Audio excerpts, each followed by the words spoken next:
Hello students. आज जो है पीओसी 2 का previous year JEE main oblique AI triple का क्वेश्चन डिस्कस करेंगे 2002 टू 2018 तक का।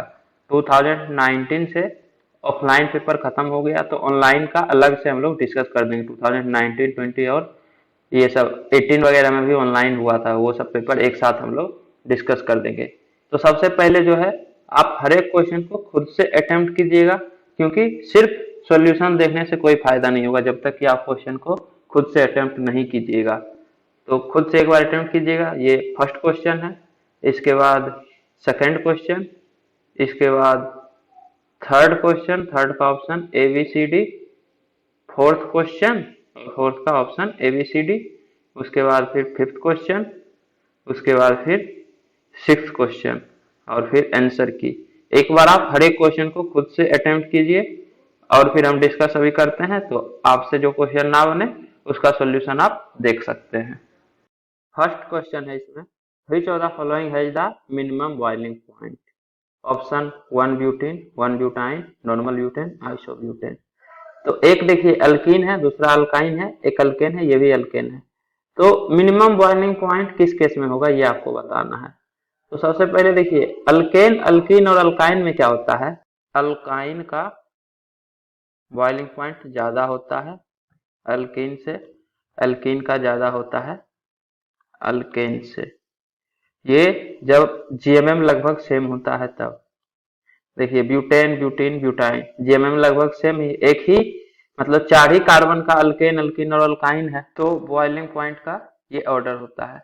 एक्चुअली में देखिए carbon triple bond carbon, carbon double bond carbon और कार्बन सिंगल बॉन्ड कार्बन, ये अल्केन, अल्कीन और अल्काइन। तो हाइब्रिडाइजेशन इस केस में कार्बन का होता है sp3। अगर डबल बॉन्ड है तो हाइब्रिडाइजेशन होगा sp2 और ट्रिपल बॉन्ड है तो हाइब्रिडाइजेशन होगा sp। और यहाँ पे हाइड्रोजन, हाइड्रोजन अटैच रहेगा, यहाँ 2 हाइड्रोजन रहेगा, यहाँ 3 हाइड्रोजन रहेगा, 3 हाइड्रोजन। तो इलेक्ट्रोनेगेटिविटी तो कार्बन का ज्यादा होता है, ये फिक्स है। तो कार्बन हाइड्रोजन बॉन्ड पोलर होगा, इस पे डेल्टा नेगेटिव चार्ज, इस पे डेल्टा पॉजिटिव चार्ज। लेकिन जैसे जैसे परसेंटेज एस करेक्टर बढ़ता है इलेक्ट्रोनेगेटिविटी भी बढ़ता है। ये पॉइंट हम बहुत बार बता चुके हैं पहले, अभी भी बता रहे हैं। तो यहाँ देखिए sp3 मतलब परसेंटेज एस करेक्टर है 25%, एक एस 3 पी ऑर्बिटल, तो 25% एस और 75% पी। इस केस में अल्किन के केस में sp2 मतलब एक एस 2 पी, तो 33.33% एस और 66% पी। sp तो एक एस एक पी मतलब 50% एस। तो देखिए 25%, 33%, 50%, तो एस करेक्टर बढ़ते जा रहा है तो इलेक्ट्रोनेगेटिविटी जो है कार्बन एटम का बढ़ेगा। तो अल्काइन के केस में ज्यादा इलेक्ट्रोनेगेटिव होगा कार्बन एटम, तो इस पे डेल्टा नेगेटिव ज्यादा होगा, मतलब ये बॉन्ड ज्यादा पोलर होगा। तो पोलरिटी बढ़ रहा है, तो पोलरिटी बढ़ेगा तो बॉइलिंग पॉइंट बढ़ेगा, क्योंकि बॉइलिंग पॉइंट डायरेक्टली प्रोपोर्शनल होता है डाइपोल मोमेंट के, पोलरिटी के। तो इसलिए डाइपोल मोमेंट ज्यादा होगा अल्काइन के केस में एज कंपेयर टू अल्किन, तो इसलिए बॉइलिंग पॉइंट ज्यादा होगा अल्काइन का, उसके बाद अल्किन, उसके बाद अल्केन। तो इन तीनों में सबसे कम होगा नॉर्मल ब्यूटेन। अब नॉर्मल ब्यूटेन और आइसोब्यूटेन ये दोनों आइसोमर है। आइसोमर के केस में बताए थे कि ब्रांचिंग के इन्वर्सली प्रोपोर्शनल होता है, मतलब अगर ब्रांचिंग होगा तो boiling point is inversely proportional to branching, जितना ज्यादा ब्रांचिंग होगा बॉइलिंग पॉइंट उतना कमेगा। तो नॉर्मल ब्यूटेन और आइसोब्यूटेन, आइसोब्यूटेन में ब्रांचिंग हो गया तो ब्रांचिंग होने के कारण बॉइलिंग पॉइंट नॉर्मल ब्यूटेन से भी कम होगा।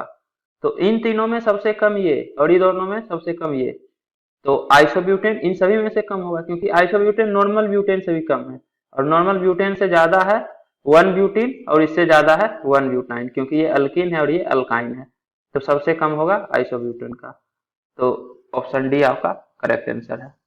इसके बाद second question, the ammonia evolve from the treatment of 0.3 gram of an organic compound for the estimation of nitrogen was passed in 100 ml of 0.1 m sulfuric acid.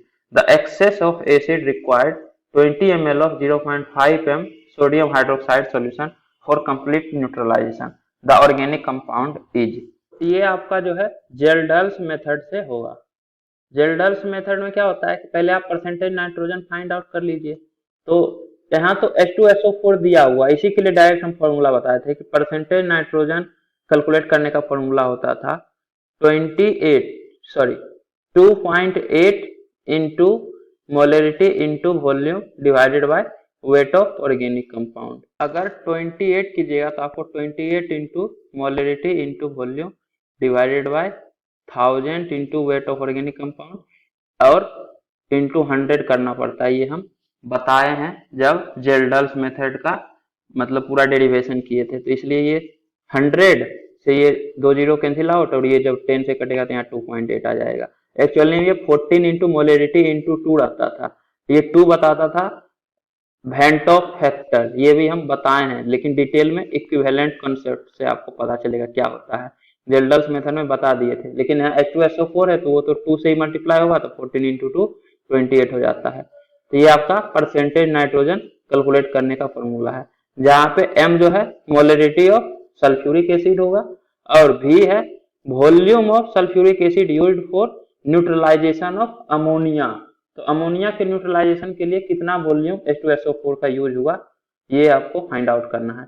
तो total आपके पास sulphuric acid है 100 ml 0.1 m sulphuric acid, लेकिन इसमें से बच जाता है acid जो कि फर्दर न्यूट्रलाइज होता है 20 ml of 0.5 m sodium hydroxide से। तो देखिए जो फॉर्मूला होता है मतलब न्यूट्रलाइजेशन जो होता है वो रिएक्शन है NaOH प्लस H2SO4, ये ट्वाइस NaOH प्लस H2SO4 से Na2SO4 प्लस H2O। तो आप देखिए अगर 1 मोल H2SO4 का बचता है तो उसके लिए 2 मोल NaOH का चाहिए, तो हमको NaOH कितना लगा है न्यूट्रलाइज करने के लिए 20 ml of 0.5 m sodium hydroxide solution. तो वॉल्यूम दिया हुआ है और उसका मोलरिटी भी दिया हुआ है, तो इससे आप सोडियम हाइड्रोक्साइड का मोल्स पता कर सकते हैं। तो मोल्स होगा मोलरिटी इंटू वॉल्यूम, यहाँ वॉल्यूम ml में है तो मिली मोल्स आएगा 20 इंटू 0.5 मिली मोल्स, तो ये वैल्यू आएगा 10 मिली मोल्स। मिली मोल्स इसलिए क्योंकि वॉल्यूम जो है ml में है, मोलरिटी होता है number of moles divided by volume in litre, इसलिए नंबर ऑफ मोल्स होगा molarity into volume in litre. तो molarity into volume in litre करने के लिए 20 इंटू ये तो किए लेकिन ml में है तो इसको 1000 से डिवाइड करना पड़ेगा, तब जो आएगा वो मोल्स आएगा। तो इतना ये देखिए ये आएगा आपका 10 डिवाइडेड बाय 1000, तो 10 बाय 1000 मोल्स, तो मिली मोल्स मतलब 1 mole equal to 1000 millimoles, तो इसलिए 1000 से मल्टीप्लाई कीजिएगा तो डायरेक्ट मिली मोल्स में आता है। अगर वॉल्यूम ml में दिया हुआ है तो मोलरिटी इंटू वॉल्यूम कीजिएगा तो वो इतना मिली मोल हो जाएगा। अब आपके पास 10 मिली मोल NaOH का खर्च हुआ, मतलब 5 मिली मोल H2SO4 का बच गया होगा, तभी तो उसको न्यूट्रलाइज किए 10 मिली मोल NaOH से। 1 मोल के लिए 2 मोल चाहिए NaOH, तो 5 मिली मोल्स के लिए 10 मिली मोल्स चाहिए होगा NaOH का।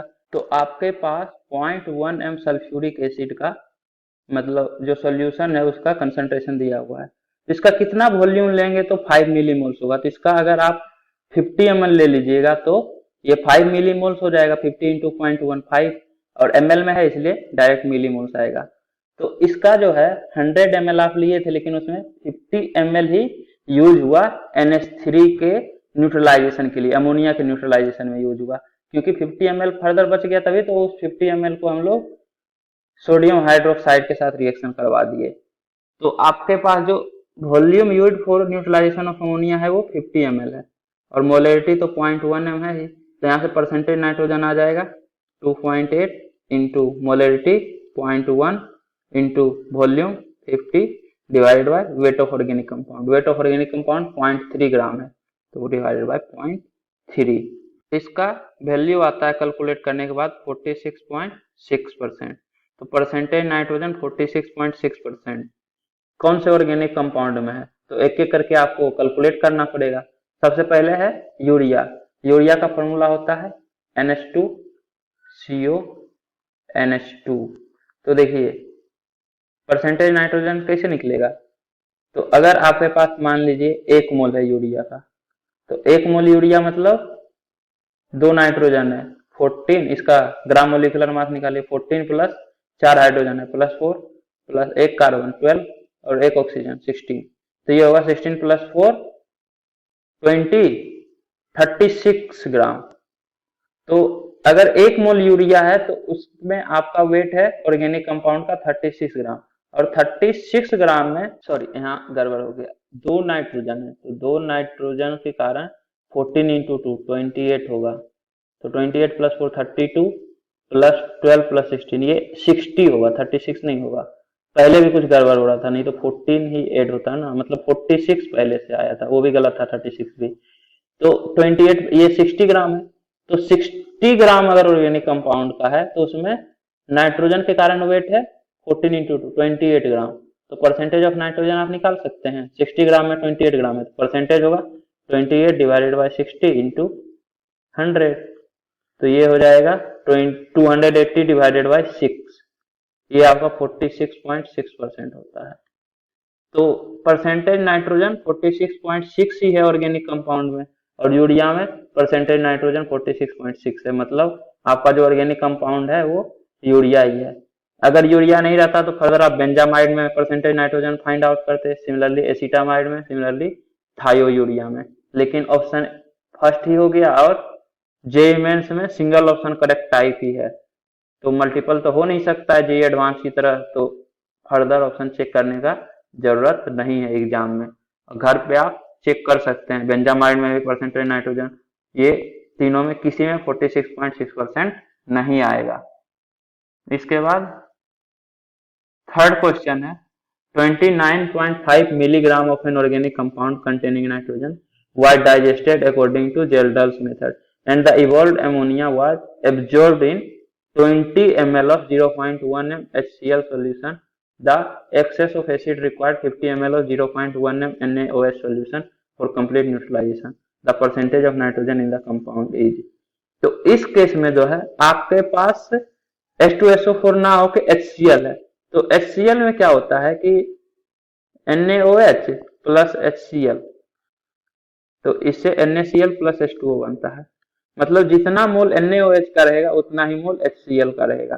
तो आप बोल सकते हैं कि 20 ml of 0.1 HCl में से 15 ml of 0.1 HCl बच गया, तभी तो उसको न्यूट्रलाइज करने के लिए इतना ml NaOH यूज हुआ, क्योंकि मोल सेम है, तो मोल ऑफ NaOH आपके पास कितना होगा 15 इंटू 0.1, और यहाँ पे मोलरिटी सेम है NaOH HCl का, तो मोलरिटी 0.1 m मोलरिटी का कितना वॉल्यूम लेंगे तो ये 15 इंटू 0.1 के इक्वल हो जाएगा, तो 0.1 से 0.1 कैंसिल आउट हो जाएगा, मतलब 15 ml HCl का जो है बच गया, जिसको कि फर्दर हम लोग NaOH से न्यूट्रलाइज किए। तो अमोनिया के न्यूट्रलाइजेशन के लिए सिर्फ 5 ml ही यूज हुआ, 5 ml ऑफ 0.1 m HCl। अब इस केस में परसेंटेज नाइट्रोजन निकालेंगे तो ये वाला formula 14 into molarity into 1 into volume, ये 1 इसलिए है क्योंकि HCl के केस में वेंटो फैक्टर 1 हुआ, क्योंकि 1 मोल HCl के द्वारा 1 मोल H प्लस आयन रिलीज होगा। H2SO4 के केस में 2 मोल H प्लस आयन रिलीज होता है, H2SO4 यदि है तो इससे ट्वाइस H प्लस रिलीज होता है, इसलिए वेंटो फैक्टर 2 होता है। HCl के केस में 1 ही होता है, इसलिए यहाँ 1 होगा, divided by 1000 into weight of organic compound into 100, तो ये 2 वाला फैक्टर नहीं है, तो इसलिए ये वाला जो फॉर्मूला आपका था 2.8 वाला, तो यहाँ पे 1.4 इंटू मोलरिटी इंटू वॉल्यूम, ये जब 2 जीरो कैंसिल आउट हो जाएगा 100 वाला, तो ये 14 डिवाइडेड बाय 10 1.4 हो जाएगा, 1.4 into molarity of HCl into volume of HCl divided by weight of organic compound, इससे आप परसेंटेज नाइट्रोजन निकाल सकते हैं। तो 1.4 इंटू मोलरिटी तो 0.1 दिया हुआ है, वॉल्यूम 5 ml यूज हुआ है अमोनिया के न्यूट्रलाइजेशन के लिए, क्योंकि 50 ml बच गया, तभी तो ये 15 ml जो है NaOH के साथ, मतलब एक्सेस एसिड को हम लोग न्यूट्रलाइज किए 15 ml NaOH सॉल्यूशन से, तो यहाँ 5 divided by weight of organic compound 29.5 milligram है, मतलब 29.5 डिवाइडेड बाय 1000 ही करना पड़ेगा, तो ये ऊपर जाके 1000 मल्टीप्लाई हो जाएगा, यहाँ से 10, यहाँ से एक और 10, सॉरी एक 10, तो ये 2 कैंसिल आउट होगा, 14 इंटू 5 इंटू 10, तो 700 डिवाइडेड बाय 29.5। इसका वैल्यू कितना आता है कैलकुलेट कीजिए। इसका वैल्यू आता है 23.72, मतलब नाइट्रोजन का परसेंटेज है 23.72%। ऑप्शन अगर देखेंगे तो ऑप्शन सी 23.7%। तो percentage of nitrogen organic compound में इतना है। इसके बाद फिर फोर्थ क्वेश्चन है, फिर से वही जेल्डर्स मेथड है। For the estimation of nitrogen 1.4 gram of organic compound was digested and the evolved ammonia was absorbed bye 60 ml of M/2 sulfuric acid. The unreacted acid required 20 ml of M/10 sodium hydroxide for complete neutralization. The percentage of nitrogen in the compound is। तो देखिए फिर से sulphuric acid आ गया, तो twice NaOH plus H2SO4, तो जितना मोल NaOH का होगा उसका हाफ मोल H2SO4 का यूज होगा। तो NaOH का मोल आएगा 20 इंटू 1/10, इतना मिली मोल आएगा, मतलब 2 मिलीमोल। तो M/10 सल्फ्यूरिक एसिड का कितना वॉल्यूम ले तो ये 1 मिलीमोल के बराबर होगा, क्योंकि जितना NaOH रहता है उसका हाफ H2SO4 रहता है। अगर 2 मोल है NaOH का तो 1 मोल H2SO4 के साथ रिएक्शन करेगा, तो रिएक्शन में 2 मिलीमोल है NaOH का, मतलब आपके पास H2SO4 जो बच गया वो 1 मिलीमोल बच गया। तो 1 मिलीमोल बच गया, तो M/10 मतलब M/10 मोलरिटी का कितना वॉल्यूम 1 मिलीमोल के बराबर होगा। तो इसको आप कीजिए 1/10 इंटू VmL, और ये 1 मिलीमोल के बराबर होना चाहिए। तो ये वॉल्यूम जो है वो 10 ml आएगा। V इक्वल टू ये 10 इस तरफ आएगा तो V इक्वल टू 10 ml, मतलब 60 ml में 50 ml जो है अमोनिया के न्यूट्रलाइजेशन के लिए यूज हुआ, 10 ml बच गया सल्फ्यूरिक एसिड का, जिसको कि फर्दर हम लोग सोडियम हाइड्रोक्साइड के साथ रिएक्शन करवाए। अनरिएक्टेड एसिड में इतना सोडियम हाइड्रोक्साइड रिक्वायर हुआ न्यूट्रलाइज करने के लिए। तो वॉल्यूम यूज्ड फॉर NH3 पता चल गया, तो परसेंटेज नाइट्रोजन होगा 2.8। सल्फ्यूरिक एसिड के केस में ये 2 हो जाता है, 2H प्लस रिलीज करता है, इसलिए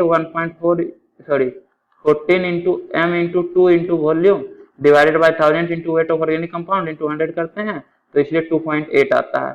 फॉर्मूला तो सल्फ्यूरिक एसिड के लिए ही बताए ही थे। तो 28 इंटू मोलरिटी 1/10 दिया हुआ है, into volume used for neutralisation of ammonia, तो 50 ml यूज हुआ है अमोनिया को न्यूट्रलाइज करने के लिए, तो into 50 divided by weight of organic compound. Wait of organic compound 1.4 ग्राम है, ग्राम में ही है तो इसको 1000 से डिवाइड नहीं करेंगे। मिलीग्राम में था इसलिए पिछले क्वेश्चन में मिलीग्राम से ग्राम में कन्वर्ट करने के लिए डिवाइड बाय 1000 किए, जो कि मल्टीप्लाई हो गया। डिनोमिनेटर में अगर डिवाइड कीजिएगा तो ये ऊपर जाके मल्टीप्लाई हो जाएगा ना, तो यहाँ से ये 2.8 इंटू 5 ये होगा 14 डिवाइडेड बाय 1.4, तो ये 10% होगा। तो नाइट्रोजन का परसेंटेज है 10, option B. Percentage of nitrogen in the compound is 10%। इसके बाद next question, in Carius method of estimation of halogens, halogen का एस्टिमेशन करवा रहे हैं, और हेलोजन में भी आपका ब्रोमीन है। यहाँ AgBr दिया हुआ है, मतलब Br माइनस हेलोजन रहेगा, तभी तो ये Ag प्लस के साथ AgBr का प्रेसिपिटेट बनाएगा। तो 250 milligram of an organic compound gave 141 milligram of AgBr। The percentage of bromine in the compound is. तो परसेंटेज ऑफ ब्रोमीन बताना है ऑर्गेनिक कंपाउंड में कितना है।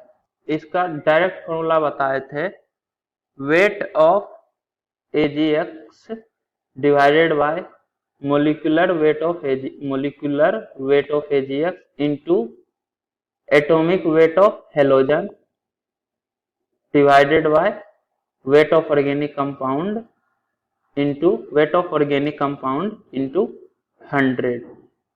इसमें एक्चुअली क्या है, weight of AgX upon molecular weight of AgX, ये तो आपका मोल आ जाएगा AgX का। और देखिए एक मोल में एक ही मोल हेलोजन है, मतलब जितना मोल AgX का उतना ही मोल हेलोजन का, तो ये मोल हेलोजन ब्रोमीन का आ जाएगा।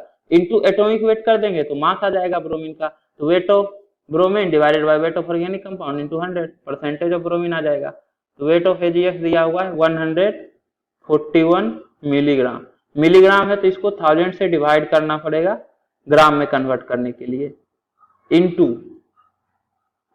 ये 108 प्लस 80 188 ग्राम होगा मोलिकुलर वेट।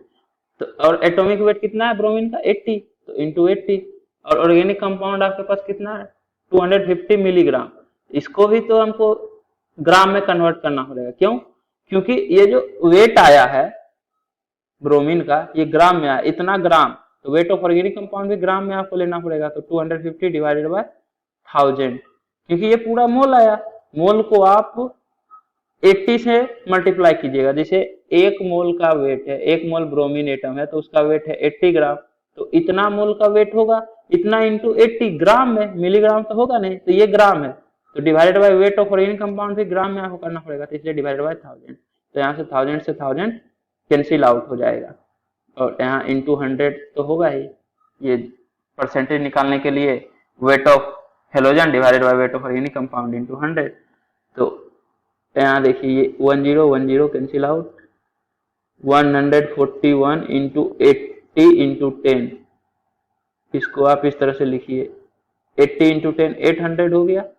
तो 25 से 4 टाइम्स होता है 100, तो 800 हो जाएगा 32 टाइम्स, मतलब 8 इंटू 100 कीजिएगा तो 4, तो 8 इंटू 4 32, तो ये आपका सब कैंसिल आउट हो गया।